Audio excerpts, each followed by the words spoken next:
ಬಂಧುಗಳ ನಮಸ್ಕಾರ. ನಾನು ರಘು ಜಾಣಿಗೆರೆ, ಕರ್ನಾಟಕ ರಾಷ್ಟ್ರ ಸಮಿತಿ ಪಕ್ಷದ ರಾಜ್ಯ ಕಾರ್ಯಾಧ್ಯಕ್ಷ. ನಾನು ನೆನ್ನೆ ತಾನೇ ಒಂದು ವಿಚಾರ ನನಗೆ ಗೊತ್ತಾಯಿತು.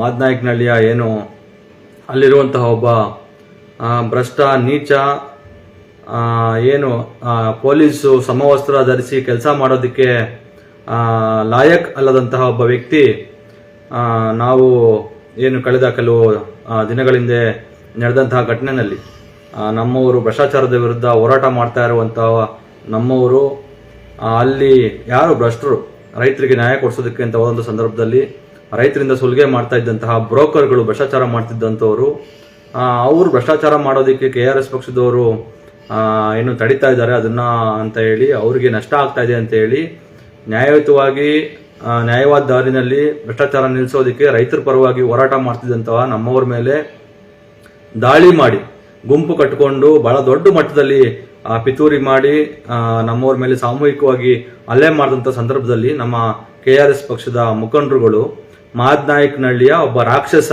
ಕಿರಾತಕ ಇನ್ಸ್ಪೆಕ್ಟರ್ ಮುರಳೀಧರ್ ಇರ್ತಕ್ಕಂಥ ಪೊಲೀಸ್ ಠಾಣೆಯಲ್ಲಿ ನ್ಯಾಯ ಕೊಡಿಸಿ ನಮಗೆ ಈ ತರದ ಹಲ್ಲೆ ಮಾಡಿದ್ದಾರೆ, ನಮ್ಮ ಮೇಲೆ ದೌರ್ಜನ್ಯ ಆಗಿದೆ ಅಂತ ಹೇಳಿ ನ್ಯಾಯ ಕೇಳೋದಕ್ಕೆ ಪೊಲೀಸ್ ಠಾಣೆಗೆ ಹೋಗಿ ದೂರನ್ನು ದಾಖಲಿಸಕ್ಕೆ ಹೋದ್ರೆ ಅವನು ಸಂವಿಧಾನ ವಿರೋಧಿ ನಮ್ಮ ತೆರಿಗೆ ಹಣದಲ್ಲಿ ಕೂಲಿಗೆ ಇದ್ದುಕೊಂಡು ಕೊಬ್ಬಿರುವಂತಹ ಸಂವಿಧಾನ ವಿರೋಧಿ ಕಾನೂನು ವಿರೋಧಿ ಮುರಳೀಧರ್ ಯಾರು ದೌರ್ಜನ್ಯಕ್ಕೆ ಒಳಗಾಗಿದ್ರು, ಯಾರಿಗೆ ಅನ್ಯಾಯ ಆಗಿತ್ತು ಆ ಜನ ಹೋಗಿ ನ್ಯಾಯ ಕೊಡಿಸಿ ನಮಗೆ ಅಂತ ಕೇಳಕ್ ಹೋದವ್ರನ್ನ ಮೇಲೇನೆ ಹಲ್ಲೆ ಮಾಡಿ ಅವ್ರ ಮೇಲೆ ದಬ್ಬಾಳಿಕೆ ಮಾಡಿ ಅವ್ರನ್ನ ಲಾಕಪ್ಪಿಗೆ ಹಾಕಿ ಮತ್ತೆ ಇವ್ರ ಮೇಲೆ ಹಿಂದೆ ದೌರ್ಜನ್ಯ ಮಾಡಿ ಹಲ್ಲೆ ಮಾಡಿ ತೊಂದರೆ ಮಾಡಿದಂಥವ್ರು ಅಂತಹ ಭ್ರಷ್ಟರು ಕೊಟ್ಟಂತಹ ದೂರಿನ ಮೇಲೆಗೆ ಇವ್ರ ಮೇಲೆ FIR ಮಾಡಿ ಠಾಣೆಯಲ್ಲಿ ಕೂರಿಸ್ಕೊಂಡಂತಹ ಸಂದರ್ಭದಲ್ಲಿ ನಾವು ನ್ಯಾಯ ಕೇಳೋದಕ್ಕೆ ಮಾದನಾಯಕನಹಳ್ಳಿ ಪೊಲೀಸ್ ಠಾಣೆಗೆ ಹೋದಾಗ ಯಾವ ರೀತಿಯಲ್ಲಿ ಈ ದುಷ್ಟ ನೀಚ ತನ್ನ ಪಟಾಲಮನ್ನ ಕಟ್ಕೊಂಡು ತನಗಿರುವಂತಹ ಸಂವಿಧಾನಬದ್ಧ ಅಧಿಕಾರವನ್ನ ದುರುಪಯೋಗ ಪಡಿಸ್ಕೊಂಡು ತನ್ನ ಮೇಲಧಿಕಾರಿಯಾಗಿರ್ತಕ್ಕಂಥ ಡಿವೈಎಸ್ಪಿನೇ ಜುಜ್ಬಿ ಅನ್ನೋ ರೀತಿಯಲ್ಲಿ ಡಿವೈಎಸ್ಪಿಗೆ 3 ಕಾಸಿನ ಬೆಲೆ ಕೊಡದೆ ಡಿವೈಎಸ್ಪಿನ ಲೆಕ್ಕಕ್ಕಿಲ್ಲದಾಗೆ ಅವತ್ತು ಆತ ಕಂಡು ಡಿವೈಎಸ್ಪಿಯ ಯಾವ ಮಾತಿಗೂ ಬೆಲೆ ಕೊಡದಲೆ ಒಂದ್ ರೀತಿಯಲ್ಲಿ ಹುಚ್ಚನಂತೆ ವರ್ತಿಸಿ ತನ್ನ ರಾಕ್ಷಸಿ ತನವನ್ನ ತೋರಿಸಿ ನಮ್ಮಗಳ ಮೇಲೆಲ್ಲ ಹಲ್ಲೆ ಮಾಡಿ ನಮ್ಮವರನ್ನ ಅಟ್ಟಾಡಿಸ್ಕೊಂಡು ಒಡೆದು ನಮಗೆ ಬಹಳ ಕೆಟ್ಟದಾಗಿ ನಮ್ಗಳ ಮೇಲೆ ನಮ್ಮನ್ನ ಬೈದು ನಾವು ಏನೇನೂ ತಪ್ಪು ಮಾಡಿಲ್ಲ ಅಂತ ಅಂದ್ರು ನ್ಯಾಯ ಕೇಳಿದ್ದೇ ತಪ್ಪು, ಅವನನ್ನ ನೀನು ನನ್ನನ್ನ ಏಕವಚನದಲ್ಲಿ ಮಾತಾಡಿಸ್ಬೇಡ ಅಂತ ಹೇಳಿದ್ದು ತಪ್ಪು ಅಂತ ಹೇಳಿ ಒಂದೇ ಒಂದು ಕಾರಣವನ್ನ ಇಟ್ಕೊಂಡು ಇವರಪ್ಪಂದು ದೇಶ, ಇವರಪ್ಪ ಹೋಗಿ ಸ್ವತಂತ್ರ ಹೋರಾಟ ಮಾಡಿ, ಇವ್ರ ತಾತ ಸ್ವತಂತ್ರ ಹೋರಾಟ ಮಾಡಿ, ಇವ್ರ ತಾತ ಇವರಪ್ಪ ಇವ್ರ ಮುತ್ತಾತ ಎಲ್ಲ ಸ್ವತಂತ್ರ ಹೋರಾಟ ಮಾಡಿ ದೇಶಕ್ಕೆ ತ್ಯಾಗ ಮಾಡಿ ಸ್ವತಂತ್ರ ತಂದ್ಕೊಟ್ಟಿದ್ದಾರೆ. ಇವನು ಹೇಳ್ದಂಗೆ ನಾವು ಕೇಳೋದಕ್ಕೆ ಇವ್ರ ವಂಶಸ್ಥರು ಹೋಗಿ ಸ್ವತಂತ್ರಕ್ಕೆ ಹೋರಾಟ ಮಾಡಿ ಮುರಳೀಧರನ ವಂಶಸ್ಥರು ಈ ದೇಶಕ್ಕೆ ಈ ನಾಡಿಗೆ ಸ್ವತಂತ್ರವನ್ನು ತಂದ್ಕೊಟ್ಟಿದ್ದಾರಲ್ಲ, ಹಾಗಾಗಿ ನಾವು ಈ ಮುರಳೀಧರ ಹೇಳ್ದಂಗೆ ಕೇಳಬೇಕು. ನಮ್ಮ ಪೂರ್ವಜರು ನಮಗೆ ಗುಲಾಮಗಿರಿಯಿಂದ ದಾಸ್ಯದಿಂದ ಹೋಗಲಾಡಿಸಿ ನಮಗೆ ತ್ಯಾಗ ಬಲಿದಾನ ಅವರ ಪರಿಶ್ರಮದ ಹೋರಾಟದ ಕಾರಣಕ್ಕಾಗಿ ನಮಗೆ ಇವತ್ತು ಏನು ಸ್ವಾತಂತ್ರ್ಯ ಸಿಕ್ಕಿದೆ, ಆ ಸ್ವತಂತ್ರ ಭಾರತದಲ್ಲಿ ನಮಗೆ ಬಾಬಾ ಸಾಹೇಬ್ ಅಂಬೇಡ್ಕರ್ ಅವರು ಪ್ರತಿಯೊಬ್ಬರು ಇಲ್ಲಿ ಘನತೆ ಮತ್ತು ಸಮಾನತೆಯಿಂದ ಬದುಕುವಂತಹ ವಾತಾವರಣ ನಿರ್ಮಾಣ ಆಗ್ಬೇಕು ಅಂತ ಹೇಳಿ ಅವರು ಏನು ನಮಗೆ ಸಂವಿಧಾನವನ್ನ ಕೊಟ್ಟಿದ್ದಾರೆ. ಆ ಸಂವಿಧಾನ ನಮಗೆ ಯಾವೆಲ್ಲ ಹಕ್ಕುಗಳನ್ನ ನಮ್ಮ ಘನತೆ ಮತ್ತೆ ಗೌರವವನ್ನ ಉಳಿಸಿಕೊಳ್ಳುವಂತಹ ಹಕ್ಕುಗಳನ್ನ ನಮಗೆ ಸಂವಿಧಾನ ಕೊಟ್ಟಿದೆ. ಅದರಲ್ಲಿ ಮನುಷ್ಯನ ಘನತೆಯು ಕೂಡ ಒಂದು, ಮನುಷ್ಯರನ್ನ ಗೌರವದಿಂದ ಕಾಣೋದು ಒಂದು. ಇನ್ನು ಮುಖ್ಯಮಂತ್ರಿ ಆಗು, ಪ್ರಧಾನಮಂತ್ರಿ ಆಗು, ಪ್ರೆಸಿಡೆಂಟ್ ಆಗು, ಈ ದೇಶದ ಜನರಿಗೆ ಗೌರವವನ್ನ ಕೊಡ್ತಕ್ಕಂಥದ್ದು, ವ್ಯಕ್ತಿಗತವಾಗಿ ಗೌರವವನ್ನ ಕೊಡ್ತಕ್ಕಂಥದ್ದು ಅವನ ಕರ್ತವ್ಯ ಆಗಿರ್ಬೇಕು. ಇಲ್ಲಿ ಪಾಳೆಗಾರಿಕೆ ನಡೆಯಲ್ಲ. ಹಾಗಾಗಿ ನಾನು ಗೌರವದಿಂದ ಮಾತಾಡು, ನನ್ನನ್ನು ಏಕವಚನದಲ್ಲಿ ಅವನು ಮಾತಾಡೋದಕ್ಕೆ ಶುರು ಮಾಡಿದಾಗ ಗೌರವದಿಂದ ಮಾತನಾಡಿ, ಬೆಲೆ ಕೊಟ್ಟು ಮಾತನಾಡಿ. ನಿಮ್ಮ ಮೇಲಧಿಕಾರಿ ಆಗಿರುವಂತಹ ನಾವು ಹಲವಾರು ಸಾರಿ ಭೇಟಿ ಮಾಡ್ಕೊಂಡು ಬಂದಿರುವಂತಹ ಲಾಬುರಾಮ್ ಅವರು ಎಷ್ಟು ಸಜ್ಜನಿಕೆಯಿಂದ, ಎಷ್ಟು ಗೌರವದಿಂದ, ಪ್ರೀತಿಯಿಂದ ಜನರನ್ನ ಕಾಣ್ತಾರೆ, ಮಾತಾಡಿಸ್ತಾರೆ, ಎಷ್ಟು ಸಾವಧಾನವಾಗಿ ಅವರು ನಡ್ಕೊಂತಾರೆ. ಆ ರೀತಿಯಾಗಿ ನೀವು ನಡ್ಕೊಳ್ಳಿ ಅಂತ ಮಾತನ್ನ ನಾವು ಆತನಿಗೆ ಹೇಳಿದ್ರೆ ಲಾಬುರಾಮನ್ನ ಏಕವಚನದಲ್ಲಿ ಮಾತಾಡಿಸಿದ್ವಿ, ಲಾಬುರಾಮ ಅಂತ ಕರೆದ್ವಿ, ಹೋಗೋ ಬಾರೋ ಅಂತ ಲಾಬುರಾಮನ ಕರೆದ್ವಿ. ಪೊಲೀಸರನ್ನ ಏನದು ಬೋಳಿ ಮಕ್ಕಳು ಬೋಳಿ ಮಕ್ಕಳು ಅಂತ ಪೊಲೀಸರನ್ನ ನಾವು ಕರೆದುವಂತೆ.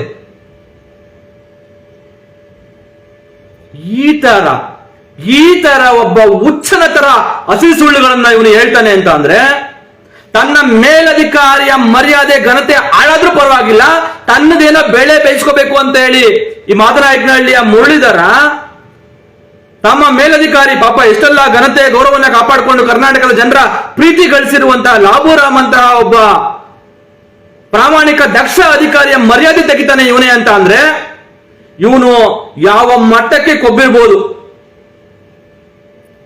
ಇನ್ನ ಇವನ ಕೃಪಾ ಕಟಾಕ್ಷ, ಯಾರೆಲ್ಲ ಕೃಪಾ ಕಟಾಕ್ಷ ಇವನ್ ಮೇಲಿರ್ಬೋದು. ಇವನಿಗೆ ಡಿವೈಎಸ್ಪಿ ಲೆಕ್ಕ ಇಲ್ಲ. ಆ ಡಿವೈಎಸ್ಪಿ ಜಗದೀಶ್ ಅವರಂತೂ ಪಾಪ ಅವರು ಇರೋದೇ ಹಂಗೆ, ಅವ್ರಿಗೇನೋ ಒಂದು ಜೋರಾಗಿ ಏನಕ್ಕೂ ಬರಲ್ಲ ಪಾಪ ಅವ್ರಿಗೆ, ಅವರಂತೂ ಲೆಕ್ಕಕ್ಕೆ ಇಲ್ಲ ಅವನಿಗೆ. ಲಾಬುರಾಮ್ ಅಂತಹ IPS ಓದ್ಕೊಂಡು ಬಂದು ಒಂದ್ ರೀತಿಯಾಗಿ ಪ್ರಾಮಾಣಿಕ ಅಧಿಕಾರಿಗಳಲ್ಲಿ ಒಬ್ರು ಅಂತ ಹೇಳಿ ಹೆಸರು ತಗೊಂಡಿರುವಂತವರನ್ನ ಹೆಸರನ್ನ ದುರ್ಬಳಕೆ ಮಾಡಿಕೊಂಡು ಅವ್ರ ಹೆಸರನ್ನ, ನಾನು ಆ ಸ್ಟೇಷನ್ಗೆ ಹೋಗೋದಕ್ಕಿಂತ ಒಂದು ವಾರ ಮುಂಚೆ ಲಾಬುರಾಮ್ ಅವರ ಕಚೇರಿಗೆ ಹೋಗಿ ಅಥವಾ ಮಾತಾಡ್ಕೊಂಡು ನಮ್ಮ ವಕೀಲರಿಗೆ ಯಾರಿಗೋ ಒಬ್ರು ಆಗಿದಂತ ಅನ್ಯಾಯ ವಿಚಾರ ನಾವು ಮಾತಾಡ್ಕೊಂಡು ಬಂದಿದೀವಿ. ಒಂದು ವಾರಕ್ಕೆ ಮುಂಚೆ ನಾವು ಲಾಬುರಾಮ್ ಅವ್ರನ್ನ ಹೈಕೋರ್ಟ್ನ ಮಾತಾಡಿಸಿದ್ವಿ. ಮತ್ತೆ ಇವನ್ ನೋಡಿ, ಇವನು ಎಷ್ಟು ದುರುಳ ದುಷ್ಟ, ಈ ಮುರಳೀಧರ ಎಷ್ಟು ಅರೆ ಹುಚ್ಚ ಅಂದ್ರೆ, ಇಡೀ ಪೊಲೀಸ್ ಇಲಾಖೆನ ತನ್ನ ತೆವಲಿಗೆ, ತನ್ನ ತೀಟೆಗೆ, ತನ್ನ ತುರಿಕೆಗೆ, ತನ್ನ ದುರಾಂಕಾರಕ್ಕೆ ಬಳಸಿಕೊಳ್ಳುವಂತ ಪ್ರಯತ್ನವನ್ನ ಇವತ್ತು ಈ ಮುರಳೀಧರ ಮಾಡ್ತಾ ಇದ್ದಾನೆ. ಪೊಲೀಸರನ್ನ ಬೋಳಿ ಮಕ್ಕಳು ಅಂತ ಅಂದ್ರು ನಾಚಿಕೆ ಆಗಲ್ವಾ ನಿಮ್ಗೆ? ನಾವು ಯಾರೋ 3-4 ಜನ ಪೊಲೀಸ್ ಠಾಣೆಗೆ ಹೋಗುವಷ್ಟರಲ್ಲಿ ಅಲ್ಲಿ 50, 100, 150 ಜನ ಪೊಲೀಸರನ್ನ ಕರೆಸ್ಕೊಂಡು 4-5 ಜನ ಇನ್ಸ್ಪೆಕ್ಟರ್ನ ಕರೆಸ್ಕೊಂಡು ನೀವು ನಾವ್ಯಾರೋ ಭಯೋತ್ಪಾದಕರು ಬರ್ತೀವಿ ಅನ್ನೋ ರೀತಿಯಲ್ಲಿ ನೀವು ತಯಾರಿಯಾಗಿತ್ಕೊಂಡು, ಆಗಿದ್ದಾಗ್ಲೂ ನಿಮ್ಮನ್ನ ನಾವು ಬೆದರಿಸಿದ್ವಿ, ಬೋಳಿ ಮಕ್ಕಳು ಅಂದ್ವಿ ಅಂತ ಹೇಳ್ತಿರಲ್ಲ ನೀವು. ನಿಮಗೇನಾದ್ರೂ ಆ ಪೊಲೀಸ್ ಇಲಾಖೆ ಎಂತೆಂತ ಪೊಲೀಸರು ಈ ದೇಶಕ್ಕೆ, ಈ ನಾಡಿಗೆ ತ್ಯಾಗ ಮಾಡಿ ಹುತಾತ್ಮರಾಗಿದ್ದಾರೆ ಅಂತ ಇಲಾಖೆಯ ಆ ಪವಿತ್ರವಾದಂತ ಯೂನಿಫಾರ್ಮ್ ಧರಿಸೋದಕ್ಕೆ ನಿಮಗೆ ಯೋಗ್ಯತೆ ಇದೆಯಾ? ನಿಮ್ಗೆ ಆ ಪೊಲೀಸರಿಗೆ ಹಸಿ ಸುಳ್ಳು ಹೇಳ್ತಿರಲ್ಲ. ನಮ್ಮನ್ನ ಅಷ್ಟು ಹೀನಾಮಾನವಾಗಿ ನಡೆಸ್ಕೊಂಡಿದ್ದನ್ನ, ನಮ್ಮ ಮೇಲೆ ಹಲ್ಲೆ ಮಾಡಿದ್ದನ್ನ, ನಮ್ಮವರನ್ನ ಅಟ್ಟಾಡಿಸ್ಕೊಂಡು ಹೊಡೆದಿದ್ದನ್ನ ರಾಜ್ಯದ ಕೋಟ್ಯಾಂತರ ಜನ ನೋಡಿದ್ದಾರೆ. ಮಾದನಾಯಕನಹಳ್ಳಿಯ ಪೊಲೀಸರು ಯಾವ ರೀತಿಯಾಗಿ ನಡ್ಕೊಂಡ್ರು, ಮಾದನಾಯಕನಹಳ್ಳಿ ಪೊಲೀಸು ಇನ್ಸ್ಪೆಕ್ಟರ್ ಆಗಿರುವಂತಹ ಮುರಳೀಧರ ಎಂತಹ ಕೇಡಿ, ಕಿರಾತಕ, ರಾಕ್ಷಸಿ ಪ್ರವೃತ್ತಿಯ ಒಬ್ಬ ಪುಡಿ ರೌಡಿ ರೀತಿಯಲ್ಲಿ ನಡ್ಕೊಂಡ ಅನ್ನೋದನ್ನ ಇಡೀ ರಾಜ್ಯದ ಜನ ನೋಡಿದ್ದಾರೆ. ಇನ್ನ ದುರಾಂಕಾರ ಹೋಗಿಲ್ಲ, ಇನ್ನ ತನ್ನ ಕೊಬ್ಬು ಕರಗಿಲ್ಲ. ಯಾಕೆ ಕರಗುತ್ತೆ? ಹೆಂಗ್ ಕರಗುತ್ತೆ ಹೇಳಿ ಕೊಬ್ಬು? ದುರಾಂಕಾರ ಹೆಂಗಿಳಿತೆ ಹೇಳಿ? ಯಾರಾದ್ರೂ ದುರಾಂಕಾರ ಇಳಿಸೋರು ಇದ್ರೆ, ಕೊಬ್ಬು ಕರಗಿಸೋರು ಇದ್ರೆ, ಅವರ ಕೊಬ್ಬು ದುರಾಂಕಾರ ಇಳಿಯುತ್ತೆ, ಕೊಬ್ಬು ಕರಗುತ್ತೆ. ಯಾರು ಇಲ್ವಲ್ಲ. KRS ಪಕ್ಷದವ್ರ ಮೇಲೆ ದಬ್ಬಾಳಿಕೆ ಮಾಡಿದ್ರು, KRS ಪಕ್ಷದ ಮೇಲೆ ದೌರ್ಜನ್ಯ ಮಾಡಿದ್ರು, KRS ಪಕ್ಷದವ್ರ ಮೇಲೆ ಹಲ್ಲೆ ಮಾಡಿ ಅವ್ರಿಗೆ ಜೈಲಿಗೆ ಕಳಿಸಿದ್ವಿ, ಅವ್ರ ಮೇಲೆ ಈಗ ರೌಡಿ ಶೀಟರ್ ಮಾಡ್ತೀವಿ ಅಂತ ಹೇಳಿ ಮೆರಿತಾ ಇದ್ದಾಗ್ಲೂ ಕೂಡ ಈ ತರಹದ ಒಂದು ಅನ್ಯಾಯ, ದೌರ್ಜನ್ಯ, ದಬ್ಬಾಳಿಕೆಯನ್ನು ತಾನು ಮಾಡ್ತಾ ಇರ್ಬೇಕಾದ್ರೂ ತನ್ನ ಮೇಲಧಿಕಾರಿಗಳಾಗ್ಲಿ, ಸರ್ಕಾರ ಆಗ್ಲಿ, ಕಾನೂನಾಗ್ಲಿ ಯಾವುದೂ ಕೂಡ ಇದನ್ನ ಪ್ರಶ್ನೆ ಮಾಡ್ತಾ ಇಲ್ಲ ಅಂತ ಅಂದ್ರೆ ಇವನ ದುರಾಂಕಾರ ಹೇಗಿಳಿಯುತ್ತೆ? ಇವನ ದರ್ಪ ಹೇಗಿಳಿಯುತ್ತೆ? ಯಾರು ಇಂಥವ್ರ ದರ್ಪ, ದುರಾಂಕಾರವನ್ನ ಇಳಿಸ್ಬೇಕಾಗಿರೋದು ಇವತ್ತು? ನಾನು ಸಾಕಷ್ಟು ವಿಚಾರಗಳನ್ನ ಅಲ್ಲಿ ಆದ್ಮೇಲೆ ಮಾತಾಡಿಲ್ಲ. ಈ ತರದ್ದು ಆಗ್ತಾ ಇರುತ್ತೆ. ಎಂತೆಂಥವ್ರು ಈ ದೇಶವನ್ನ ಕಟ್ಟೋದಕ್ಕೆ, ಉಳಿಸೋದಕ್ಕೆ, ಸ್ವತಂತ್ರ ಹೋರಾಟ ಮಾಡೋದಕ್ಕೆ ಬಂದಂತವ್ರು ಎಷ್ಟೆಷ್ಟೆಲ್ಲ ಜನರು 19 ವರ್ಷ 18 ವರ್ಷಕ್ಕೇನೆ ಗಲ್ಲಿಗೇರಿದ್ರು. ಅವ್ರಿಗೆ ಎಷ್ಟೆಲ್ಲ ಕಿರುಕುಳ ಕೊಟ್ರು, ಎಷ್ಟೆಲ್ಲ ಹಿಂಸೆ ಕೊಟ್ರು. ಯಾವುದೋ ಒಂದು ಒಡಿಶಾದಲ್ಲಿ ಒಂದು ಸಣ್ಣ ಹುಡುಗ, 13 ವರ್ಷದ ಹುಡುಗ ಬ್ರಿಟಿಷರ್ನ ನದಿ ದಾಟಿಸಿಲ್ಲ ಅಂತ ಹೇಳಿ ಆ ಹುಡುಗರನ್ನ, 13 ವರ್ಷದ ಹುಡುಗನ ಬ್ರಿಟಿಷರು ಗುಂಡಿಟ್ಟು ಕೊಂದಿದ್ದಾರೆ.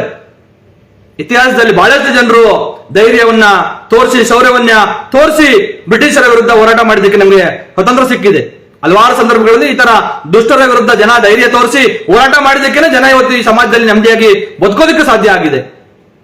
ಇಂತಹ ಸಂದರ್ಭದಲ್ಲಿ ಈತ ನಮಗೆ ಅಷ್ಟೆಲ್ಲ ಏನೇನೋ ಮಾಡಿದಾಗ್ಲೂ ನಾನಾ ತರದ ಅವಮಾನಗಳನ್ನ ನಾನಾ ತರದ ತೊಂದರೆಗಳನ್ನ ಸ್ಟೇಷನ್ ಅಲ್ಲಿ ಕೊಟ್ಟಾಗ್ಲೂ ನಮ್ಗೆ ಏಕವಚನದಲ್ಲಿ ಬಹಳ ಕೆಟ್ಟದಾಗಿ ಮಾತಾಡಿದಾಗ್ಲೂ ನಡ್ಕೊಂಡಾಗ್ಲೂ ಅಮ್ಮ ಅಕ್ಕ ಅವ್ವ ಅಂತೆಲ್ಲ ಮಾತಾಡಿದಾಗ್ಲೂ ನಾವು ಸರಿ ಇವೆಲ್ಲ ಇರೋವಂಥದ್ದೇ, ಇವೆಲ್ಲ ಗೊತ್ತಿದ್ಕೊಂಡೇ ಬಂದಿದ್ದೀವಿ, ನಮಗೇನು ಇವೆಲ್ಲ ಆಶ್ಚರ್ಯ ಅಲ್ಲ, ಇವರು ಇತರಕ್ಕೆ ಹುಚ್ಚುತ್ತರ ನಡ್ಕೋತಾ ಇರೋದೇನು ನಮಗೇನು ಆಶ್ಚರ್ಯ ಅಲ್ಲ, ಅಥವಾ ನಾವೇನು ಯಾರಿಗೋ ಕೊಲೆ ಮಾಡಿ ರೇಪ್ ಮಾಡಿ ಇನ್ಯಾರ್ದೋ ಮನೆ ಕನ್ನ ಹಾಕಿ ಬಂದವರಲ್ಲ ಅಂತೇಳಿ ನಾವು ಇದ್ವಿ. ನನಗೆ ಹುಡಿಕೊಂಡ್ ಬಂದು ಮಾತಾಡಿಸ್ತಾ ಇದ್ದ ಅವನು ಎಷ್ಟು ಅರೆ ಹುಚ್ಚ ಆಗಿದ್ದ ಅಂದ್ರೆ, ನಾನು ಕೇಳಿದ್ದು ಒಂದೇ ಪ್ರಶ್ನೆ, ನನ್ನನ್ನ ಏಕವಚನದಲ್ಲಿ ಮಾತಾಡ್ಸಬೇಡ, ನಾನು ಒಂದು ಪಕ್ಷದ ಕಾರ್ಯಾಧ್ಯಕ್ಷ ಇದ್ದೀನಿ, ಮರ್ಯಾದೆಯಿಂದ ಮಾತಾಡಿಸು ಅಂತ ಕೇಳಿದ್ದೇ ತಪ್ಪು ಅನ್ನುವಂತ ರೀತಿಯಲ್ಲಿ ಅವನು ನಡ್ಕೊಂಡು ಇಲ್ಲಿ ತನಕ ಗಾಂಧಿ ಮಾರ್ಗದಲ್ಲಿ ಹೋರಾಟ ಮಾಡ್ತಿರೋರು ನಮ್ಮ ಮೇಲೆ ರೌಡಿ ಶೀಟರ್ ಮಾಡ್ತೀನಿ ಅನ್ನುವಂತ ಮಟ್ಟಕ್ಕೆ ಅವನು ಬಂದಿದ್ದಾನೆ ಅಂತ ಅಂದ್ರೆ ಸಮಾಜ ಎಷ್ಟು ಕೆಟ್ಟಿದೆ, ಎಷ್ಟು ಹಾಳಾಗಿದೆ ಈ ದೇಶ.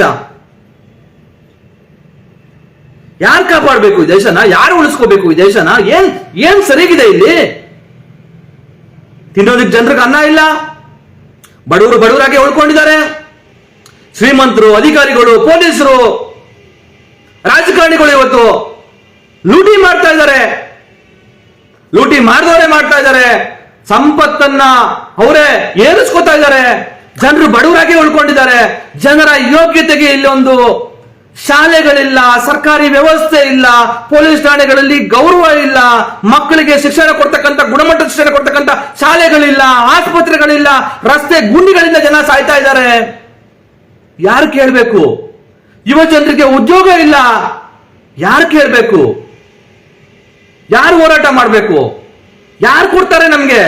ಭಗವಾನ್ ಶ್ರೀಕೃಷ್ಣ ಪರಮಾತ್ಮ ಏನಾದ್ರೂ ಓಡ್ ಬಂದು ನಮ್ಮನ್ನ ಇಲ್ಲಿ ಕಾಪಾಡ್ತಾನ?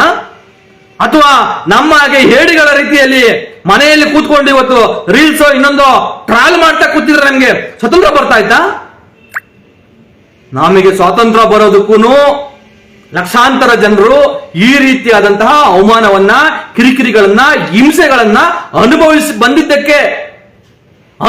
ಕೆಲವರು ಹುತಾತ್ಮನಾಗಿದ್ದಕ್ಕೆ, ಬಲಿದಾನ ಮಾಡಿದ್ದಕ್ಕೆ ನಾವಿವತ್ತು ಅಷ್ಟೋ ಇಷ್ಟೋ ಒಂದು ಸಂವಿಧಾನ ಮತ್ತು ಪ್ರಜಾಪ್ರಭುತ್ವ ವ್ಯವಸ್ಥೆಯನ್ನ ಕಟ್ಕೊಳ್ಳೋದಕ್ಕೆ ಸಾಧ್ಯ ಆಗಿರೋದು. ಆದ್ರೆ ಅಂತ ಒಂದು ಇಡೀ ವಿಶ್ವದಲ್ಲೇ ಶ್ರೇಷ್ಠವಾದಂತಹ ಸಂವಿಧಾನವನ್ನ ಇಟ್ಕೊಂಡು ಇಡೀ ವಿಶ್ವದಲ್ಲೇ ಮನುಷ್ಯರಿಗೆ ಬೇಕಾಗಿರುವಂತಹ ಎಲ್ಲ ಘನತೆ, ಸಮಾನತೆಯನ್ನ ಕಾಪಾಡಿಕೊಳ್ಳುವಂತಹ ಒಂದು ಸಂವಿಧಾನ ಇರ್ತಕ್ಕಂಥ ಸಂದರ್ಭದಲ್ಲೇ ಈ ರೀತಿಯಾಗಿ ಇವರು ವರ್ತನೆ ಮಾಡ್ತಾರೆ ಅಂತ ಅಂದ್ರೆ ನಾವು ಇನ್ಯಾವ ತರದ ಹೋರಾಟಗಳನ್ನ ಮಾಡಬೇಕು? ನಾವು KRS ಪಕ್ಷದವರು ಯಾವತ್ತಾದ್ರೂ ನಮ್ಮ ಮೇಲೆ ಇಷ್ಟೆಲ್ಲ ಜನರು, ಕೇವಲ ಪೊಲೀಸರೇ ಅಲ್ಲ, ಯಾರೋ ಬ್ರೋಕರ್ಗಳು, ಪುಡಾರಿ, ರಾಜಕಾರಣಿಗಳು ಇವರೆಲ್ಲರೂ ನಮ್ಮ ಮೇಲೆ ಹಲ್ಲೆ ಮಾಡಿದ್ದಾರೆ. ಇಂತಹ ಸಂದರ್ಭದಲ್ಲಿ ನಾವು ಯಾವತ್ತಾದ್ರೂ ಯಾರ ಮೇಲಾದ್ರೂ ಕೈ ಎತ್ತಿದೀವ? ಹಿಂಸೆಗೆ ಇಳ್ತಿದೀವ? ನಾವೇನ್ ಕೈ ಕಟ್ಟಾಕೊಂಡಿದೀವ ಅಂತನಾ ಹಿಂಸೆಗೆ ಇಳಿತಾ ಇಲ್ಲ ಅಂತ ಅಂದ್ರೆ? ನಾವು ಇದನ್ನ ಒಂದು ಧರ್ಮ, ನ್ಯಾಯ, ನೀತಿ, ಅಹಿಂಸೆ ಮಾರ್ಗದಲ್ಲಿ ನಾವು ಈ ಯುದ್ಧವನ್ನ ಗೆಲ್ಲಬೇಕು. ಇಂತಹ ದುಷ್ಟರನ್ನ ಆ ಮುಖಾಂತರವೇ ಸಂಹಾರ ಮಾಡಬೇಕು. ಇಡೀ ವಿಶ್ವಕ್ಕೆ ಮಾದರಿಯಾಗಿದ್ದಂತಹ ಅಹಿಂಸೆ ಮತ್ತೆ ಸತ್ಯದ ವಿಚಾರವನ್ನ ಇಟ್ಟುಕೊಂಡು ಹೋರಾಟ ಮಾಡಿ ಇಡೀ ವಿಶ್ವಕ್ಕೆ ಮಾದರಿಯಾಗಿರ್ತಕ್ಕಂಥ ಮಹಾತ್ಮ ಗಾಂಧೀಜಿಯವರ ಆದರ್ಶದಲ್ಲಿ ನಾವು ಹೋರಾಟ ಮಾಡ್ತಾ ಇರುವಂತಹ ಸಂದರ್ಭದಲ್ಲಿ ಇವರು ನಮ್ಮ ಮೇಲೆ ಈ ರೀತಿಯ ದೌರ್ಜನ್ಯ, ದಬ್ಬಾಳಿಕೆ, ಅಹಿಂಸೆಗೆ ಇಳಿದಾಗ್ಲೂ ಕೂಡ ನಾವು ಏನಾದ್ರೂ ಇವ್ರ ಮೇಲೆ ಹಿಂಸೆಗೆ ಇಳಿದಿದ್ದೀವಾ? ಶಸ್ತ್ರಾಸ್ತ್ರಗಳು ಇಟ್ಕೊಂಡು ಏನಾದ್ರೂ ಹೋರಾಟ ಮಾಡ್ತಾ ಇದೀವಾ? ಅತಿಯಾಗಿದೆ, ಪೂರ್ತಿ ಅತಿಯಾಗಿದೆ ಪೊಲೀಸರದು. ಇದು ಕೇವಲ ಪೊಲೀಸರ ಆಟ ಅಂತ ಹೇಳಿ ನಮ್ಗೆ ಅನಿಸ್ತಾ ಇಲ್ಲ. ಇದು ಇವ್ರಿಗೆಲ್ಲ ಚೆನ್ನಾಗಿ ಅರ್ಥ ಆಗೋಗಿದೆ. KRS ಪಕ್ಷ ಜನರನ್ನ ಜಾಗೃತಿ ಮಾಡ್ತಾ ಇದೆ, ಜನರು ಜಾಗೃತರಾಗ್ತಾ ಇದ್ದಾರೆ. ಜನರು ಒಳ್ಳೆಯವರಿಗೆ ಈಗಾಗಲೇ ರಾಜಕಾರಣಿಗಳ ಚೀಟುವಂತ ಜನರು ಅಂತ ಇದ್ದಾರೆ. ಆದ್ರೆ KRS ಪಕ್ಷ ಮಾಡ್ತಾ ಇರೋ ಕೆಲಸ ಮತ್ತೆ ತೋರಿಸ್ತಾ ಇರೋದನ್ನ ಜನರು ನೋಡಿ ರೊಚ್ಚಿಗೆದ್ದಿ ಕಲ್ ತಗೊಂಡು ಹೊಡೆಯುವಂತ ಸಂದರ್ಭ ನಮಗೆ ಮುಂದಿನ ದಿನಗಳಲ್ಲಿ ಎದುರಾಗುತ್ತೆ ಅನ್ನುವಂತ ಭಯ, ಆತಂಕ ಈಗಾಗಲೇ ರಾಜಕಾರಣಿಗಳಲ್ಲಿ ಶುರುವಾಗಿದೆ. ಇವತ್ತೇನು ಇಂತಹ ದುರಾಡಳಿತ, ಇಂತಹ ಭ್ರಷ್ಟ, ನೀಚ, ಜನವಿರೋಧಿ ಪೊಲೀಸ್ ವ್ಯವಸ್ಥೆ ಮತ್ತೆ ಜನವಿರೋಧಿ ಅಧಿಕಾರಿ ವ್ಯವಸ್ಥೆಯನ್ನ ಇಟ್ಕೊಂಡಿರುವಂತಹ ರಾಜಕಾರಣಿಗಳಿಗೆ ಈಗಾಗಲೇ ಮನವರಿಕೆ ಆಗಿದೆ.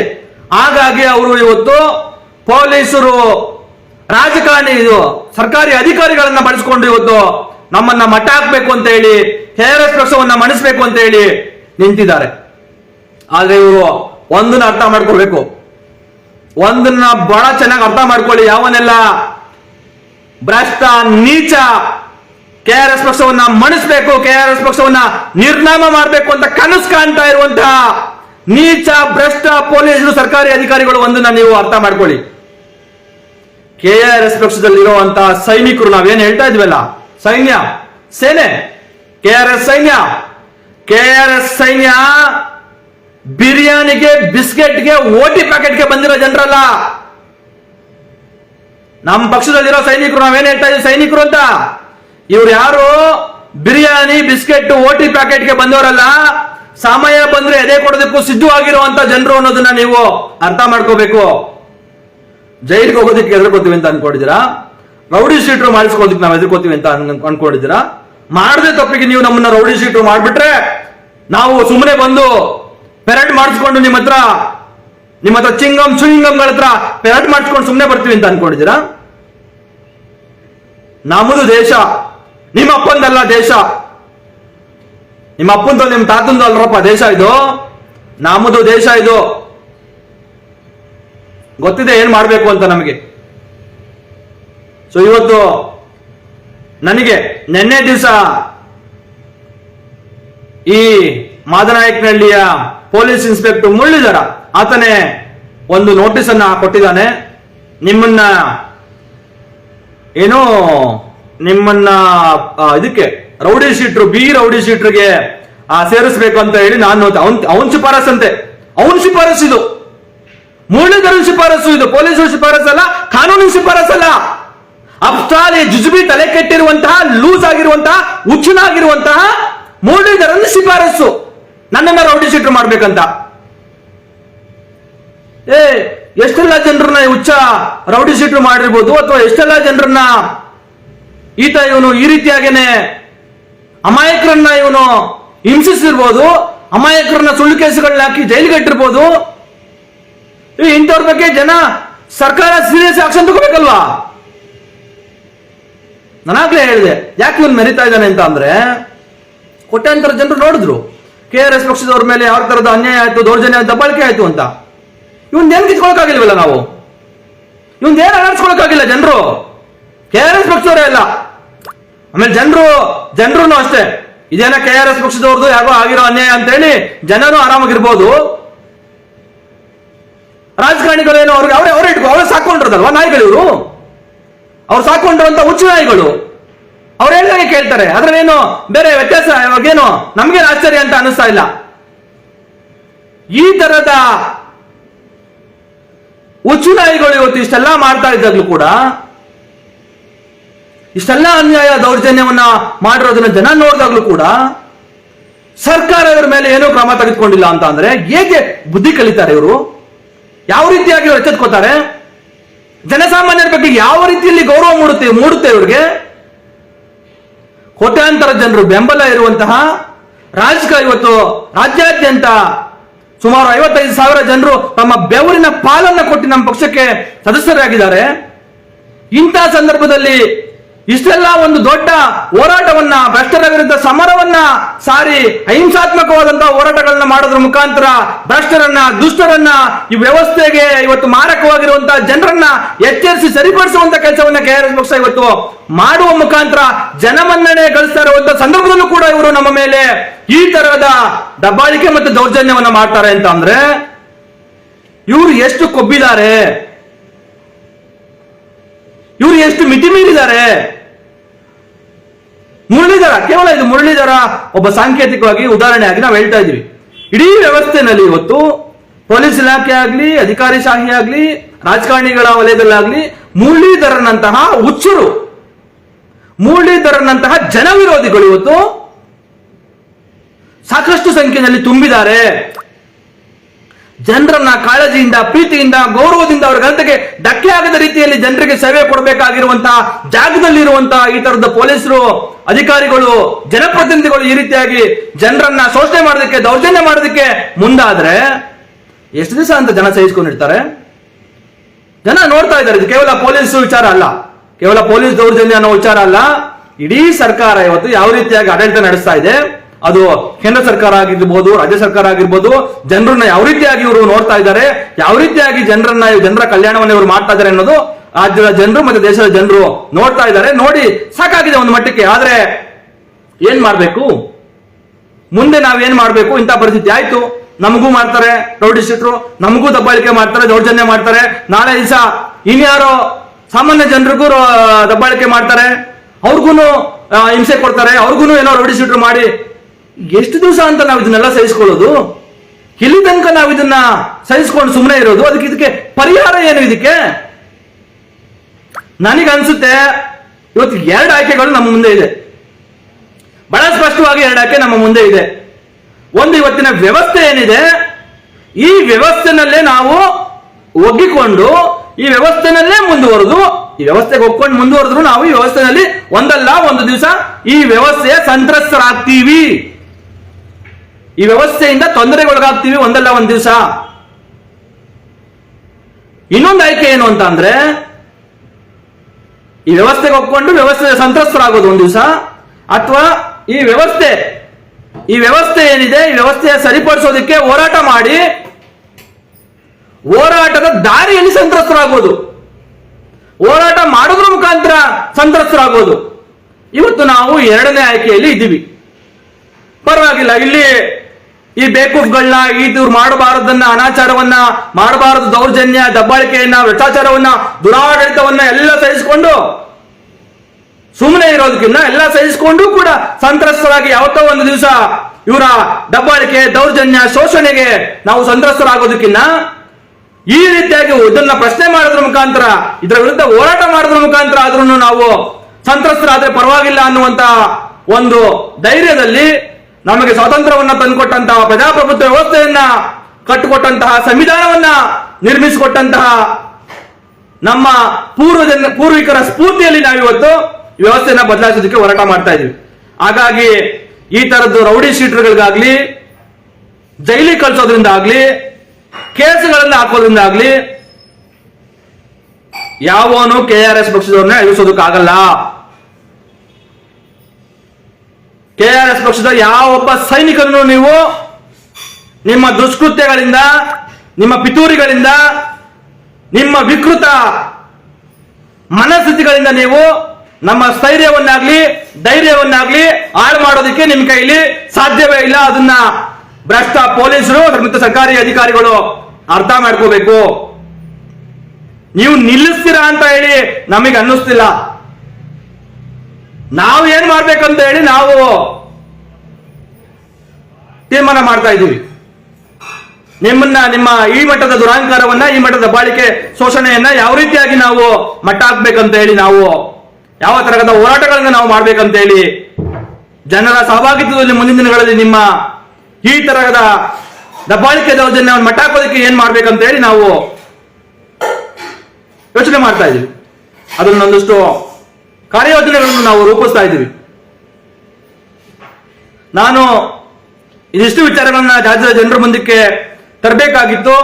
ಆದ್ರೆ ಬಹಳ ನೋವಿನ ವಿಚಾರ, ದುಃಖದ ವಿಚಾರ ಏನು ಅಂತ ಅಂದ್ರೆ, ಇಷ್ಟೆಲ್ಲ ಅನ್ಯಾಯ, ಇಷ್ಟೆಲ್ಲ ದೌರ್ಜನ್ಯ, ದಬ್ಬಾಳಿಕೆ, ಇಷ್ಟೆಲ್ಲ ನೋಡಿ ನಮ್ಮ ಯೋಗ್ಯತೆಗೆ ಒಂದು ಸಣ್ಣ ಎಕ್ಸಾಂಪಲ್.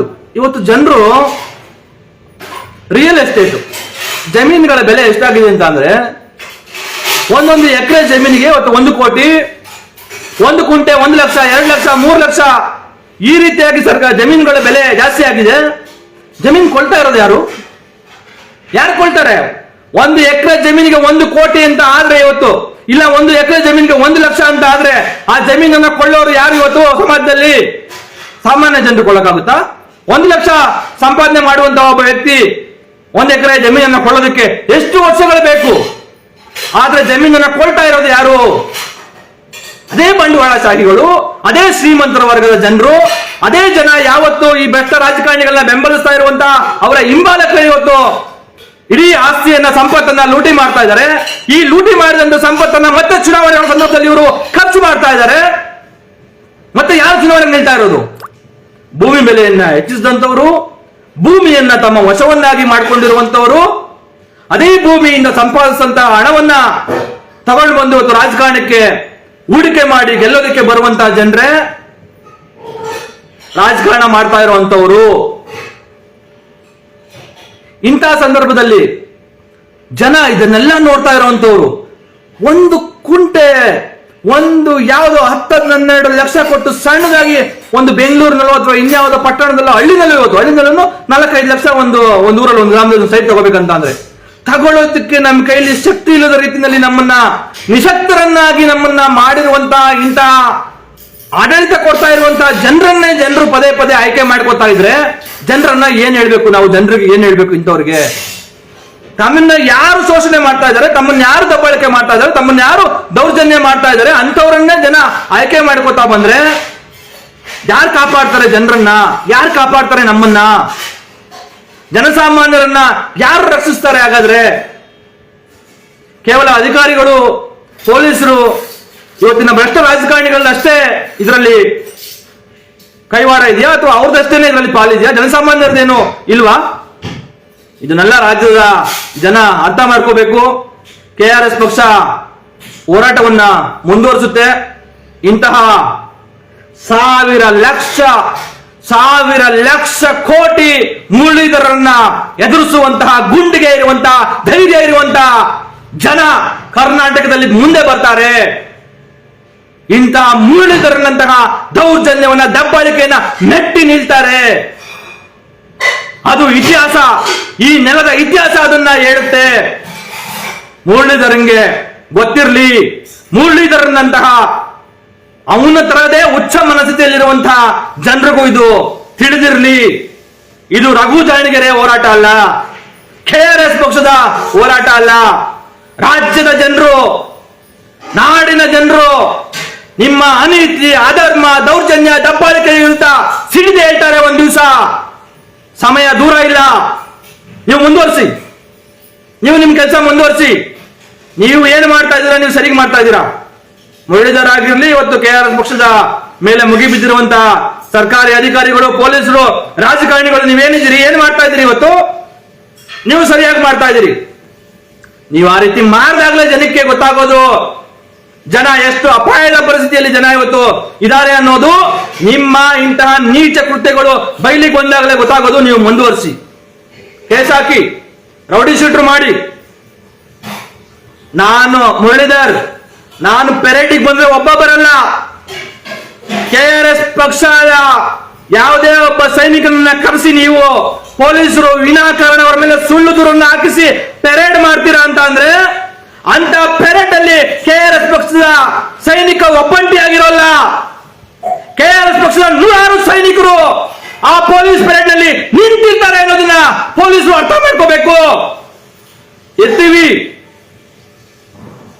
KRS ಪಕ್ಷದ ಒಬ್ಬ ಸೈನಿಕನನ್ನ ರೌಡಿ ಶೀಟರ್ ಮಾಡಿ ನೀವು ನಡೆಸುವಂತ ಪೆರೇಡ್ ಅಲ್ಲಿ 100 ಜನ KRS ಪಕ್ಷದ ಸೈನಿಕರು ಇರ್ತಾರೆ. ಅವತ್ತು ಪೆರೇಡ್ ನಡೆಸೋನ್ ಎದುರ್ಕೋಬೇಕಾ, ಪೆರೇಟಿಗೆ ಬಂದವರು ಎದುರ್ಕೋಬೇಕಾ ಅನ್ನೋದನ್ನ ನಾವು ತೋರಿಸ್ತೀವಿ. ಏನು ಅನ್ಕೊಂಡಿದ್ದೀರಿ ನೀವು? ಏನ್ ಬೇಕಾದ್ರೂ ಮಾಡ್ಬೋದು ಅಂತ ಅನ್ಕೊಂಡಿದ್ದೀರಾ? ನ್ಯಾಯಾಂಗ, ಕಾರ್ಯಾಂಗ ಹಾಳಾಗಿದೆ, ಶಾಸಕಾಂಗ ಹಾಳಾಗಿದೆ. ನ್ಯಾಯಾಂಗದ ಬಗ್ಗೆ ಜನ ಇವತ್ತು ಅಪಸ್ವರವನ್ನ ಎತ್ತಿದ್ದಾರೆ. ಖುದ್ದಾಗಿ ಜಡ್ಜ್ಗಳೇ ಇವತ್ತು ನ್ಯಾಯಾಂಗದಲ್ಲಿರ್ತಕ್ಕಂಥ ಭ್ರಷ್ಟಾಚಾರದ ಬಗ್ಗೆ ಮಾತಾಡ್ತಾ ಇದ್ದಾರೆ. ಪತ್ರಿಕಾ ರಂಗ, ಮಾಧ್ಯಮ ರಂಗ ಹಾಳಾಗೋಗಿದೆ. ಇದೆಲ್ಲ ಇಂತಹ ಒಂದು ಸಂದರ್ಭವನ್ನ ನೀವು ಬಳಸ್ಕೊಂಡು ಮೆರಿತಾ ಇದ್ದೀರಾ. ನಿಮಗೆ ನ್ಯಾಯ ಯಾವುದು, ನೀತಿ ಯಾವುದು, ಸತ್ಯ ಯಾವುದು ಅಂತ ಗೊತ್ತಿಲ್ವಾ ನಿಮ್ಗೆ?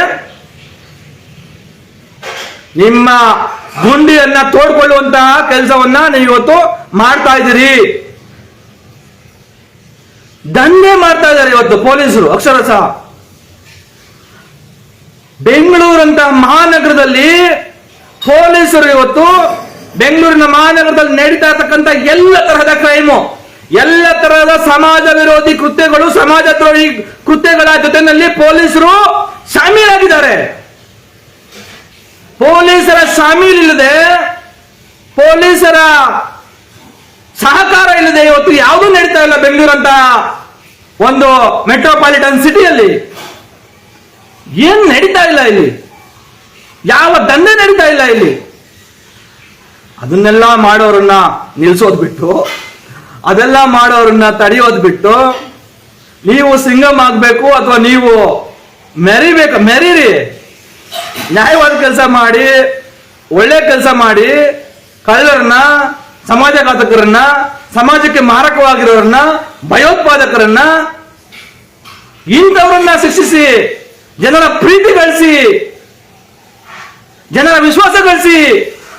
ಹಲವಾರು ಜನರು ನಿಮ್ಮ IPSಗಳು ಕರ್ನಾಟಕದಲ್ಲಿ ಇದ್ಕೊಂಡು ಏನು ಮಾದರಿಯಾಗಿ ಹೋಗಿದ್ದಾರೆ, ಅವರ ರೀತಿಯಾಗಿ ಅವ್ರನ್ನೇ ಆದರ್ಶವಾಗಿ ತಗೊಳ್ಳಿ.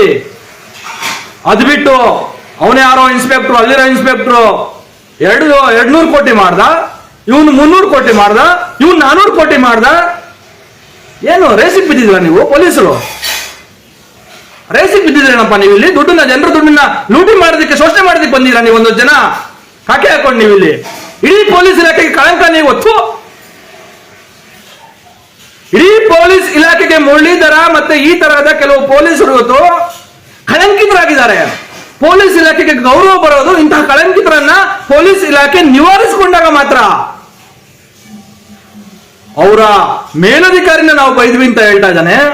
ನಾವು ಬೈದಿಲ್ಲ ಇರೋದನ್ನ ಇವನು ಬೈದಿದ್ದಾನೆ ಅಂತ ಹೇಳ್ತಾ ಇದ್ದಾನೆ ಅಂತ ಅಂದ್ರೆ, ಇವನೇ ಮುರಳೀಧರನೇ ಇವತ್ತು ಲಾಬುರಾಮ್ ಅವ್ರನ್ನ ಏಕವಚನದಲ್ಲಿ ಮಾತಾಡಿಸಿ ಪೊಲೀಸರನ್ನ ಬೋಳಿ ಮಕ್ಕಳು ಅಂತ ಹೇಳಿದ್ರು ಅಂತ ಹೇಳೋ ಮಾತನ್ನ ಹೇಳ್ತಾ ಇದ್ದಾನೆ ಅಂತ ಅಂದ್ರೆ, ನಾವು ಹೇಳಿದ್ದೇ ಇಲ್ಲೋದನ್ನ, ನಾವು ಮಾಡದೇ ಇರೋದನ್ನ ನಾವು ಮಾಡಿದೀವಿ ಅಂತ ಅವನು ಹೇಳ್ತಾ ಇದ್ದಾನೆ ಅಂತಂದ್ರೆ, ಅವನೇ ಪೊಲೀಸ್ ಇಲಾಖೆಯ ಮರ್ಯಾದೆಯನ್ನು ತೆಗಿತಾ ಇರೋದು, ಅವರ ಮೇಲಧಿಕಾರಿಯನ್ನ ಘನತೆ ಹಾಳು ಮಾಡ್ತಾ ಇರುವಂತದ್ದು ಈತನೇ ಅನ್ನೋದನ್ನ ಪೊಲೀಸ್ ಇಲಾಖೆ ಮೊದಲು ಅರ್ಥ ಮಾಡ್ಕೋಬೇಕು. CCTV ಇದೆಯಲ್ಲ ಪೊಲೀಸ್ ಇಲಾಖೆಯಲ್ಲಿ, ಪೊಲೀಸ್ ಸ್ಟೇಷನ್ ಅಲ್ಲಿ. ಅವತ್ತು ಏನ್ ನಾವು ಸುಳ್ಳು ಹೇಳಿದ್ವಿ, ಇನ್ನೊಂದು ಹೇಳಿದ್ವಿ, ಯಾರ ಮೇಲಧಿಕಾರಿನ ಬೈದ್ವಿ, ಇನ್ನೊಂದು ಹೇಳ್ತಾ ಇದ್ದಾರಲ್ಲ, ಆಯ್ತಾ? CCTV ಗಳಿದೆಯಲ್ಲ, ತೆಗೆದು ನೋಡ್ಲಿ, ಗೊತ್ತಾಗುತ್ತೆ ಯಾರ್ದು ಬಂಡವಾಳ ಏನು ಅಂತ. ಸತ್ಯ ಇಟ್ಕೊಂಡು ಬಂದು ಹೋರಾಟ ಮಾಡಿ ತಾಕತ್ತಿದ್ರೆ, ಸತ್ಯವಾಗಿ ಬಂದು ಹೋರಾಟ ಮಾಡಿ ನಿಮ್ಗೆ ದಮ್ಮಿದ್ರೆ, ಇವೆಲ್ಲ ನುಸ್ಕುನಿ ಕಾಯಿಗಳು, ಒಳಗಡೆ ಸತ್ವ ಇಲ್ಲದ ಜನರು ಮಾಡುವಂಥದ್ದು ಇವೆಲ್ಲ. ನೀವು ಜೈಲಿಗೆ ಹೋಗೋದಕ್ಕೆ ನಾವು ಎದುರಲ್ಲ. ನೀವು ರೌಡಿ ಶೀಟ್ರು ಮಾಡಿದ್ದಕ್ಕೂ ನಮ್ಗೇನು ಭಯ ಇಲ್ಲ. ಮಾಡಿದ್ರು ಪರವಾಗಿಲ್ಲ, ರಾಜ್ಯದ ಜನ ನೋಡ್ಕೋತಾರೆ. ನೀವು ಮಾಡ್ಬಿಟ್ರೆ ಎಂತೆಂಥವ್ರನ್ನ ಪೊಲೀಸ್ ಇಲಾಖೆ ಇವತ್ತು ರೌಡಿ ಶೀಟ್ರು ಮಾಡ್ತೀವಿ ಅನ್ನೋದು ರಾಜ್ಯದ ಜನ ನೋಡ್ತಾರೆ. ನಮ್ಮಮ್ಮ ಪಾಪ ಬಹಳಷ್ಟು ದಿವಸ ಅವರು ನಮ್ಮ ಹೋರಾಟಗಳನ್ನು ನಾವು ಮಾಡೋದನ್ನ ನೋಡಿ ನಾವು ಸರಿ ಹೋಗಲ್ಲ ಅಂತ ಹೇಳಿ ನಮ್ಮನೆಯಲ್ಲೂ ಅವರು ಕೂಡ ಅಪ್ಪ ಅಮ್ಮನೂ ಸರಿ ಹೋಗಿದ್ದಾರೆ. ನಮ್ಮಮ್ಮ ಹೇಳ್ತಿದ್ರು, ಪೊಲೀಸ್ ಅವನು ಅನ್ಸೋದಕ್ಕೆ ಬಂದಾಗ ನಾನಿದ್ರೆ ಅವನಿಗೆ ಸರಿಯಾಗಿ ಮಾಡ್ತಿದ್ದೆ, ಹೇಳ್ತಿದ್ದೆ ಪೊಲೀಸ್ಗೆ ಅಂತ.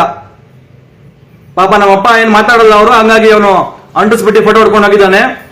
ಆದ್ರೆ ಅವನಿಗೆ ಅನ್ಸೋದಕ್ಕೆ ಬಂದಾಗ ನಾನಿದ್ರೆ ಅವನಿಗೆ ಸರಿಯಾಗಿ ಹೇಳ್ತಾ ಇದ್ದೆ, ಕೇಳ್ತಾ ಇದ್ದೆ ಅಂತ ಹೇಳಿ ನಮ್ಮಮ್ಮ ನಮ್ಮ ತಾಯಿ ಹೇಳ್ತಾ ಇದ್ರು. ಈ ಮುರಳೀಧರಂಗೆ ಅವ್ರ ಅಪ್ಪ ಅಮ್ಮ ಇವನ ಬಗ್ಗೆ ಜನ ಅಪಪ್ರಚಾರ ಮಾಡೋದು ಅಥವಾ ಇವನ ಬಗ್ಗೆ ಏನಾದ್ರು ತಪ್ಪಾಗಿ ಮಾತಾಡಿದ್ರೆ ಅವನಿಗೆ ಅವ್ರ ಅಪ್ಪ ಅಮ್ಮ ನೋಡ್ಬಿಟ್ರೆ ಬಹಳ ಅವಮಾನ ಆಗುತ್ತಂತೆ. ಈಗ ಅವಮಾನ ಆಗ್ತಾ ಇಲ್ವಾ? ನಾಚಿಕೆ ಆಗ್ತಾ ಇಲ್ವಾ? ನೀವು ನನ್ನ ರೌಡಿ ಶೀಟ್ರು ಮಾಡಿದ್ರಿ ಅಂತ ಹೇಳಿ ನಮ್ಮಪ್ಪ ಅಮ್ಮ ಏನ ಎದುರ್ಕೊಂಡ್ರ? ನಮ್ಮಪ್ಪ ಅಮ್ಮ ಏನಾದ್ರು ಅಯ್ಯೋ ನನ್ನ ಮಗ ಇಂತ ಕೆಲಸ ಮಾಡ್ಬಿಟ್ಟವನೆ ಅಂತ ಹೇಳಿ ತಲೆ ಮೇಲೆ ಕೈ ಇಟ್ಕೊಂಡು ಕುತ್ಕೊಂಡಿದಾರ? ಹೆಮ್ಮೆಯಿಂದ ಇರ್ತಾರೆ, ಹೆಮ್ಮೆಯಿಂದ ಹೇಳ್ಕೊತಾರೆ ನಮ್ಮ ಮಗ ಜನರಿಗಾಗಿ ಹೋರಾಟ ಮಾಡ್ತಿದ್ದಾನೆ ಅಂತ. ನಿಮ್ಮ ತರಕ್ಕೆ ಯಾರನ್ನೋ ಧ್ವನಿ ಇಲ್ದವ್ರನ್ನ ಸುಲ್ಗೆ ಮಾಡಿ ಲೂಟಿ ಮಾಡಿ ಅವರ ಸುಲ್ಗೆ ಮಾಡಿದ್ದು ಜನರ ದುಡ್ಡನ್ನ, ನೀಚ ದುಡ್ಡನ್ನ, ಭ್ರಷ್ಟಾಚಾರ ದುಡ್ಡನ್ನ ತಗೊಂಡೋಗಿ ನಿಮ್ಮ ಅಪ್ಪ ಅಮ್ಮನ್ ಸಾಕ್ತಾ ಇರ್ತೀರಿ ನೀವು. ಅದಕ್ಕೆ ಅವ್ರಿಗೆ ಅಸಹ್ಯ ಆಗುತ್ತೆ ನಿಮ್ಮ ಅಪ್ಪ ಅಮ್ಮನಿಗೆ. ಬರೀ ಸಂಬಳ ತಗೊಂಡೋಗಿ ಕೊಟ್ಟು ನನ್ನ ಸಂಬಳ ಇಷ್ಟು, ನಾನೊಂದು ಮನೆ ತಗೊಳಕ್ಕೆ ಲೋನ್ ಹಾಕ್ಸಿದೀನಿ, ಲೋನ್ ಕೊಡ್ತಾ ಇದ್ದೀನಿ, ನನ್ನ ಸಂಬಳ ಇಷ್ಟು ಅಂತ ಹೇಳಿ ನಿಮ್ಮ ಅಪ್ಪ ಅಮ್ಮನಿಗೆ ನಿಮ್ಮ ಸಂಬಳ ನಿಮ್ಮದನ್ನೆಲ್ಲ ತೋರಿಸಿದ್ರೆ ಪಾಪ ಅವರು ನಿಮ್ಮ ಮೇಲೆ ಗೌರವವನ್ನ ಬೆಳೆಸ್ಕೊತಾ ಇದ್ರು. ತಗೊಂಡೋಗ್ತಿರಲ್ಲಪ್ಪ, ಅಲ್ಲೂ 3 ಸೈಟು, ಇಲ್ಲಿ 4 ಸೈಟು, ಅಲ್ಲಿ ಬಂಗ್ಲೆ, ಅಲ್ಲಿ ಯಾವ್ದೋ ಅಪಾರ್ಟ್ಮೆಂಟು, ಇನ್ಯಾವುದೋ ಹೋಟ್ಲು ಕಾಂಪ್ಲೆಕ್ಸು, ಇವೆಲ್ಲವನ್ನು ನಿಮ್ಮ ನವರಂಗಿ ಆಟಗಳನ್ನು ನೋಡ್ರೆ ನಿಮ್ಮ ಅಪ್ಪ ಅಮ್ಮ ನಿಮ್ಮ ಮೇಲೆ ಎಂತ ಗೌರವ ಉಳಿಸ್ಕೋತಾರೆ? ನಿಮ್ಮ ನೋಡಿ ಗೌರವ ಬರುತ್ತೆ ಅವ್ರಿಗೆ. ಹಾಗಾಗಿ ನಾವು KRS ಪಕ್ಷದವರು ಇವರು ಪೊಲೀಸರು ಆಗ್ತಾ ಇರ್ತಕ್ಕಂಥ ಬೆದರಿಕೆಗಳಿಗೆ ಅಥವಾ ನಮ್ಮ ಹೋರಾಟವನ್ನು ಹತ್ತಿಕ್ಕೋದಕ್ಕೆ ಇವ್ರು ಮಾಡ್ತಾ ಇರುವಂತಹ ಯಾವುದೇ ಹುನ್ನಾರಗಳಿಗೆ ನಾವು ಹಿಂದೆ ಸರಿಯುವಂತಹ ಪ್ರಶ್ನೆ ಇಲ್ಲ. ನಮ್ಮ ಹೋರಾಟ ಮುಂದುವರಿಯುತ್ತೆ. ಸ್ವತಂತ್ರ ಸಂಗ್ರಾಮದ ಸಂದರ್ಭದಲ್ಲಿ ಹಲವಾರು ಜನರು ಹಲವಾರು ವರ್ಷಗಳ ಕಾಲ ಮಹಾತ್ಮ ಗಾಂಧೀಜಿಯವರನ್ನು ಸೇರಿದಾಗೆ ಜೈಲಲ್ಲಿದ್ದವರು, ಜೈಲಲ್ಲಿ ಬಂದಿರೋರು. ನಾನಿನ್ನ ಒಂದ್ ದಿವಸ ಹೋಗಿರೋದು ಜೈಲಿಗೆ, ನಾನಿನ್ನ ಒಂದೇ ದಿವಸ ಜೈಲಿಗೆ ಹೋಗಿರೋದು. ಸೊ ಹಾಗಾಗಿ ನಮ್ಮ ಏನು ಸುಮಾರು 300 ವರ್ಷಗಳ ಕಾಲ ಬ್ರಿಟಿಷರ ದಾಸೆಯಿಂದ ನಮ್ಮನ್ನ ಕಾಪಾಡೋದಕ್ಕೆ ಮಹಾತ್ಮ ಗಾಂಧೀಜಿಯವರು ಸೇರಿದಾಗೆ ಹಲವಾರು ಜನರು ಹಲವಾರು ವರ್ಷಗಳ ಕಾಲ ಜೈಲಿಗೆ ಹೋಗಿ ಬಂದ್ರು. ನೂರಾರು ಜನರು ತಮ್ಮ ಪ್ರಾಣವನ್ನ ತ್ಯಾಗ ಮಾಡಿದ್ರು, ಬಲಿದಾನವನ್ನ ಮಾಡಿದ್ರು. ಅವ್ರ ಕಾರಣಕ್ಕಾಗಿ ನಾವು ಇವತ್ತು ಈ ಮಟ್ಟಕ್ಕೆ ಇದ್ದೀವಿ. ಸೊ ಇದು ಇವತ್ತು ಕೆಟ್ಟಿರ್ತಕ್ಕಂಥ ಸಮಾಜವನ್ನ ಉಳಿಸ್ಕೊಳ್ಳೋದಕ್ಕೆ, ಕಾಪಾಡ್ಕೊಳ್ಳೋದಕ್ಕೆ ನಮ್ಮ ಶ್ರಮ ಎಷ್ಟು ಅನ್ನೋದು ನಮಗೆ ಅರಿವಿದೆ. ನಮ್ಮ ದಾರಿ ಇನ್ನ ಎಷ್ಟು ದೂರ ನಾವು ಈ ದಾರಿಯನ್ನ ಸವಿಸಬೇಕು ಅನ್ನೋದ್ರ ಬಗ್ಗೆ ನಮಗೆ ಅರಿವಿದೆ. ನಾವು ಹಾಗಾಗಿ ನಿಮ್ಮ ಈ ತರದ ಗೊಡ್ಡು ಬೆದರಿಕೆಗಳಿಗೆ, ಗೊಡ್ಡು ತಂತ್ರಗಳಿಗೆ ಎದುರುವಂತಹ ಜನ ಅಲ್ಲ. ನಾವು ಎಲ್ಲವನ್ನ ನಿರ್ಧಾರ ಮಾಡ್ಕೊಂಡು ಬಂದಿರೋದು. ನೀವು ತಿಳ್ಕೊಂಡ್ರಂಗೆ ಏನೋ ರೋಲ್ ಕಾಲ್ ನಮಗೆ ಹೇಳ್ತಾನೆ, ರೋಲ್ ಕಾಲ್ ಅಂತ ಅಸಹ್ಯ, ರೋಲ್ ಕಾಲ್ ಅಂತೆ. ಸೊ ಈ ತರಕ್ಕೆ ರೋಲ್ ಕಾಲು ಅಥವಾ ಬಿರಿಯಾನಿ, ಓಟಿ ಪಾಕೆಟ್, ಸೊ ಈ ತರದಕ್ಕೆ ಬಂದಿರುವಂತ ಜನರು KRS ಪಕ್ಷದಲ್ಲಿ ಇಲ್ಲಪ್ಪ. KRS ಪಕ್ಷದ ಸೈನಿಕರು ಎಲ್ಲದಕ್ಕೂ ನಿರ್ಧಾರ ಮಾಡಿಕೊಂಡು, ತೀರ್ಮಾನ ಮಾಡಿಕೊಂಡೇ ನಾವು ಬಂದಿದ್ದೀವಿ. ನಿಮ್ಮ ಎಲ್ಲ ಕುತಂತ್ರವನ್ನ, ನಿಮ್ಮ ಎಲ್ಲ ದಬ್ಬಾಳಿಕೆ, ದೌರ್ಜನ್ಯವನ್ನ ಎದುರಿಸೇ ನಾವು ಮುಂದಕ್ಕೆ ಹೋಗ್ಬೇಕು ಅಂತ ಹೇಳಿ ತೀರ್ಮಾನಿಸ್ಕೊಂಡಿದ್ದೀವಿ. ಅದನ್ನ ರಾಜ್ಯದ ಜನರು, ನೀವು ಮಾಡ್ತಾ ಇರುವಂತಹ ಅನ್ಯಾಯ, ದೌರ್ಜನ್ಯ, ದಬ್ಬಾಳಿಕೆಯನ್ನ ರಾಜ್ಯದ ಜನರು ಎಲ್ಲವನ್ನ ಗಮನಿಸಿ ಅವರು ಒಂದು ಸಂದರ್ಭದಲ್ಲಿ ಏನ್ ಮಾಡಬೇಕು ಅದನ್ನ ಮಾಡ್ತಾರೆ ಎನ್ನುವಂತ ನಂಬಿಕೆ ನಮಗೆ ಇದೆ. ಹಾಗಾಗಿ ಜನರ ಮೇಲೆ ವಿಶ್ವಾಸವನ್ನ ಇಟ್ಟು ನಾವು ನಮ್ಮ ಹೋರಾಟವನ್ನ ಮುಂದುವರಿಸಿ ಎಂದಿನಂತೆ KRS ಪಕ್ಷದ ಹೋರಾಟಗಳನ್ನ ಬೆಂಬಲಿಸ್ತಾ ಇರ್ತಕ್ಕಂಥ ಜನರು ಇವತ್ತಿನ ಸಮಾಜವನ್ನ ಕಾಪಾಡಿಕೊಳ್ಳೋದಕ್ಕೆ ನಮ್ಗಂತೂ ಬೇರೆ ಮಾರ್ಗಗಳು ಕಾಣಿಸ್ತಾ ಇಲ್ಲ. ಇಷ್ಟೆಲ್ಲ ರೀತಿಯಲ್ಲಿ ಒಂದು ಗಾಂಧಿ ಮಾರ್ಗದಲ್ಲಿ ಒಂದು ವ್ಯವಸ್ಥಿತವಾಗಿ ರವಿ ಕೃಷ್ಣ ರೆಡ್ಡಿ ಅಂತಹ ಒಬ್ಬ ಗಾಂಧಿವಾದಿಯ ನಾಯಕರ ಮಾರ್ಗದರ್ಶನದಲ್ಲಿ ನಾವು ಈ ರೀತಿಯಾದಂತಹ ಒಂದು ಹೋರಾಟವನ್ನ ವ್ಯವಸ್ಥಿತವಾಗಿ ಮಾಡ್ತಾ ಇರೋ ಒಂದು ಸಂದರ್ಭದಲ್ಲೂ ಕೂಡ ಇವರು ನಮ್ಮ ಮೇಲೆ ಈ ತರದ್ದು ಮಾಡ್ತಾರೆ ಅಂತ ಅಂದ್ರೆ ಈ ಸಮಾಜಕ್ಕೆ ಯಾವ ತರಹದ ಮುಂದಿನ ದಿನಗಳಲ್ಲಿ ಇದನ್ನ ಹೀಗೆ ಬಿಟ್ರೆ ಈ ಸಮಾಜಕ್ಕೆ ಯಾವ ತರಹದ ಅಪಾಯ ಇದೆ ಅನ್ನೋದನ್ನ ರಾಜ್ಯದ ಜನರು ಅರ್ಥ ಮಾಡ್ಕೋಬೇಕು. ಹಾಗಾಗಿ ಮುಂದಿನ ದಿನಗಳಲ್ಲಿ ನಾವೆಲ್ಲರೂ ಇನ್ನ ಹೆಚ್ಚಿನ ರೀತಿಯಲ್ಲಿ ಇವತ್ತು ನಡೀತಾ ಇರ್ತಕ್ಕಂಥ ಅನ್ಯಾಯ, ಅಧರ್ಮ, ದೌರ್ಜನ್ಯ, ದಬ್ಬಾಳಿಕೆಗಳನ್ನ ಸರಿಪಡಿಸೋದಕ್ಕೆ ನಾವೆಲ್ಲರೂ ಇನ್ನ ಹೆಚ್ಚಿನ ಶ್ರಮವನ್ನ ಈ ನಾಡಿನಲ್ಲಿ, ಈ ನಾಡಿಗಾಗಿ, ಈ ದೇಶಕ್ಕಾಗಿ ನಾವೆಲ್ಲರೂ ಹಾಕ್ಬೇಕಾಗಿದೆ. ಆ ನಿಟ್ಟಿನಲ್ಲಿ ನಮ್ಮ ಏಳಿತನಗಳನ್ನ, ನಮ್ಮ ದೌರ್ಬಲ್ಯಗಳನ್ನ, ನಮ್ಮ ಏನು ಹಿಂಜರಿಕೆಗಳನ್ನ ಬಿಟ್ಟು ನಾವಿವತ್ತು ಇಂತಹ ದುಷ್ಟರ ವಿರುದ್ಧ ಹೋರಾಟ ಮಾಡೋದಕ್ಕೆ ಮುಂದಾಗಬೇಕಾಗಿದೆ. ಆ ನಿಟ್ಟಿನಲ್ಲಿ ರಾಜ್ಯದ ಸಹಸ್ರಾರು ಜನ, ಲಕ್ಷಾಂತರ ಜನರು ಮುಂದಿನ ದಿನಗಳಲ್ಲಿ KRS ಪಕ್ಷಕ್ಕೆ ಬರ್ಬೇಕಂತ ಇಲ್ಲ. ನೀವು KRS ಪಕ್ಷಕ್ಕೆ ಬನ್ನಿ, ನಾವೇನೇ ಸಮಾಜವನ್ನ ಕಟ್ಟೋದು, ಉಳಿಸೋದು ಅಂತ ನಾವು ಹೇಳ್ತಾ ಇಲ್ಲ. ಆದ್ರೆ ಇಷ್ಟು ಹಾಳಾಗಿರ್ತಕ್ಕಂಥ, ಇಷ್ಟು ಕೆಟ್ಟಿರ್ತಕ್ಕಂಥ ಸಮಾಜವನ್ನ ರಕ್ಷಣೆ ಮಾಡೋದಕ್ಕೆ ನಾವು ಕೇವಲ KRS ಪಕ್ಷ ಅಲ್ಲ, KRS ಪಕ್ಷ ಮಾಡ್ತಾ ಇರುವಂತಹ ರೀತಿಯಲ್ಲೇ ಸಾವಿರಾರು ಸಂಘಟನೆಗಳು ಈ ನಾಡಲ್ಲಿ ಕೆಲಸ ಮಾಡೋದಕ್ಕೆ ಮುಂದಾಗಬೇಕು. ಆಗಷ್ಟೇ ಇವತ್ತು ಈ ಸಮಾಜವನ್ನ, ಈ ನಾಡನ್ನ ಇಂತಹ ಭ್ರಷ್ಟರಿಂದ, ನೀಚರಿಂದ ನಾವು ಉಳಿಸ್ಕೊಳ್ಳೋದಕ್ಕೆ ಸಾಧ್ಯ ಆಗುತ್ತೆ. ಆ ನಿಟ್ಟಿನಲ್ಲಿ ತಾವೆಲ್ಲರೂ ಜನರು ಯೋಚನೆ ಮಾಡಿ ಅಂತ ಹೇಳಿ ನಾನು ಸಂದರ್ಭದಲ್ಲಿ ರಾಜ್ಯದ ಜನರಲ್ಲಿ ಮನವಿ ಮಾಡ್ಕೋತಾ, ಎಂದಿನಂತೆ KRS ಪಕ್ಷವನ್ನ ಬೆಂಬಲಿಸ್ತಾ ಇರ್ತಕ್ಕಂಥವ್ರು ನಿಮ್ಮ ಬೆಂಬಲವನ್ನ ಮುಂದುವರಿಸಿ, ನೀವು KRS ಪಕ್ಷದ ಜೊತೆಯಲ್ಲಿ ಸೇರಿ ಹೋರಾಟವನ್ನ ಮಾಡೋದ್ರ ಮುಖಾಂತರ ನಮ್ಮ ಬಲವನ್ನ ಹೆಚ್ಚಿಸಬೇಕು ಅಂತ ಹೇಳಿ ನಾನು ಈ ಸಂದರ್ಭದಲ್ಲಿ ಎಲ್ಲರಲ್ಲೂ ವಿನಂತಿಯನ್ನ ಮಾಡ್ಕೋತಾ ನಾನು ಇವತ್ತಿನ ಲೈವ್ ಕಾರ್ಯಕ್ರಮವನ್ನ ಮುಕ್ತಾಯ ಮಾಡ್ತಾ ಇದ್ದೀನಿ. ಜೈ ಹಿಂದ್, ಜೈ ಕರ್ನಾಟಕ, ಜೈ KRS. Thank you.